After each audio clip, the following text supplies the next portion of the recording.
Kathelin Gray was one that I had definitely not planned to be on this collection. In fact, I had completely finished Frequency. Everything was recorded, mixed, was still working on the artwork, actually. So I was nearly done.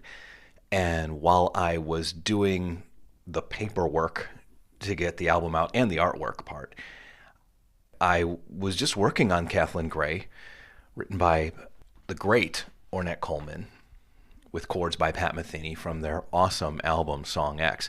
I was treating this as a practice piece on the diatonic harmonica, regular blues harp. But the more I did it, the more I thought maybe this will be the first track of the next collection. So everything's done for Frequency. Whatever's next will include Kathelin Gray. So I was practicing it for weeks and never quite got to the point where I felt like it was up to par to be shared. It was a great practice piece.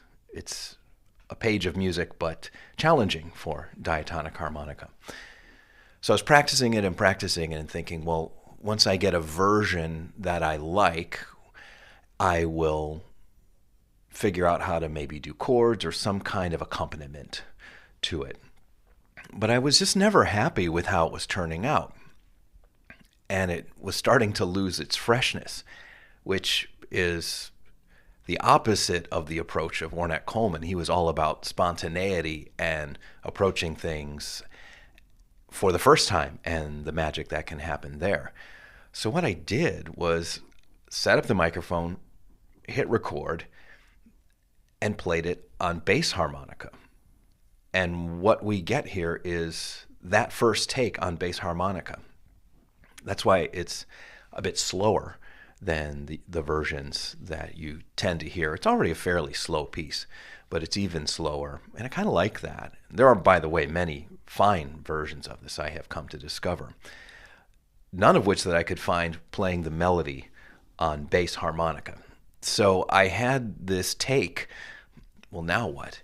What I ended up doing was taking fragments of improvisation on diatonic harmonica, also on jaw harp, and I layered those underneath the bass harmonica playing the melody. So I thought it yielded some really interesting results, and I still hadn't released Frequency, and I thought, well, I could actually include this. There's room for one more piece, and it rounds out the collection rather nicely, and I'm really happy that I could pay tribute to these two artists that I have just admired so much, and they have been responsible for so much inspiration, Ornette Coleman and Pat Metheny.